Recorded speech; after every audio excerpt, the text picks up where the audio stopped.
ছোট ইনচার্জ হোক আর বড় ইনচার্জ হোক সবার জন্য ম্যান পাওয়ার হবে। ভিসার জন্য জমা দিয়েছে, ভিসা এখনো লাগে নাই, পেন্ডিং আছে, তাদের কি হবে? সবারই ম্যান পাওয়ার হবে। কিন্তু পরবর্তীতে একটা আপডেট রয়েছে যে ম্যান পাওয়ার নিয়ে যারা সমস্যায় ছিলেন তাদের সবার ম্যান পাওয়ার হবে।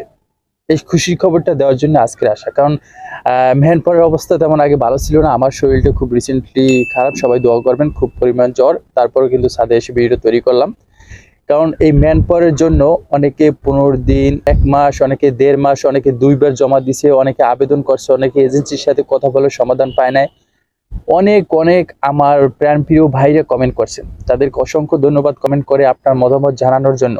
কারণ আপনারা এই সুন্দর কমেন্ট করছেন বিদায় কিন্তু এই ভিডিওটা তৈরি করা। এখন ম্যান পাওয়ারের কি অবস্থা?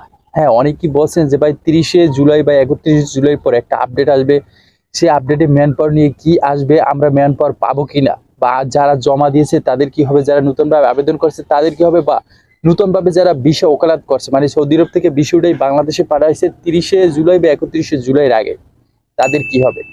হ্যাঁ, অনেক অনেক মানুষ কনফিউজ ছিল। প্রায় 50 থেকে 60,000 কিন্তু ভিসা বর্তমানে পেন্ডিং রয়েছে শুধু ম্যান পাওয়ারের জন্য। তার জন্য একটা খুবই সুখবর হলো সবারই ম্যান পাওয়ার হবে।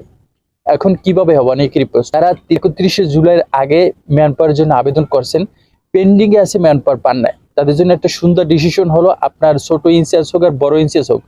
মানে আগে একটা কথা ছিল যে ইনচার্জের মাধ্যমে 5টা ভিসা তারা ম্যান পাওয়ার পাবে, 5টার অধিক হলে ম্যান পাওয়ার পাবে না। কিন্তু আপনি 31শে জুলাইয়ের আগে যদি আপনার ম্যান পাওয়ারের জন্য আবেদন করে এজেন্সিগুলো, তাহলে কিন্তু আপনার ছোট ইনচার্জ হোক আর বড় ইনচার্জ হোক সবার জন্য ম্যান পাওয়ার হবে।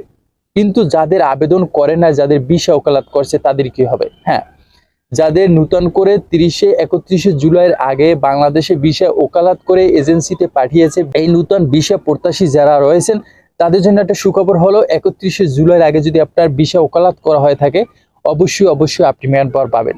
আপনি একটা সুখী মানুষ হয়ে গেলেন, একটা হয়রানি থেকে মুক্তি হয়ে গেলেন। এখন অনেকের হলো ভিসা লেগেছে বা ভিসার জন্য জমা দিয়েছে, হ্যাঁ, তাদের কি হবে? ভিসা ওকালাত করা আছে অলরেডি, কিন্তু তারা ভিসার জন্য জমা দিয়েছে, ভিসা এখনো লাগে নাই, পেন্ডিং আছে, তাদের কি হবে? হ্যাঁ, তারাও যদি 31শে জুলাইয়ের আগে আপনার ভিসার জন্য এই আবেদনটা করে থাকেন বা ফাইল জমা দিয়ে থাকেন ভিসা লাগবে এজন্য, তাহলে আপনারা ভিসা যে কোনো মুহূর্তে লাগুক না কেন, আপনি কিন্তু ম্যান পাওয়ারের জন্য আবেদন করলে আপনার ম্যান পাওয়ারটা হবে। কারণ আপনি কিন্তু 31শে জুলাইয়ের আগে কিন্তু আপনার ভিসাটা ওকালাত করা ছিল বা আপনি ভিসার জন্য জমা দিয়েছেন। তার মানে 31শে জুলাইয়ের আগে আপনার যত ভিসা ওকালাত করছে বা যত ভিসার জন্য আবেদন করছে বা ম্যান পাওয়ারের জন্য আবেদন করছে, সবার জন্য কিন্তু এই সুবর্ণ সুযোগটা রয়েছে। এই পেন্ডিং যে ছিল, যে সমস্যাগুলো ছিল, সেই সমস্যাগুলোর সাথে একটা কমিউনিকেশন করে সুন্দর একটা ডিসিশন আসছে যে পেন্ডিং যে যতগুলো অপশন আছে সেই অপশনগুলো আসলে ক্লিয়ার করা হোক এবং এই মানুষগুলোকে ইজিলি যাওয়ার জন্য একটা ব্যবস্থা করা হোক।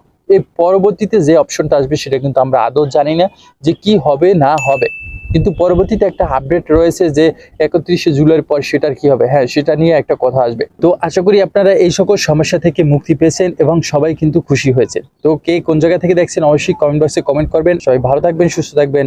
আসসালামু আলাইকুম।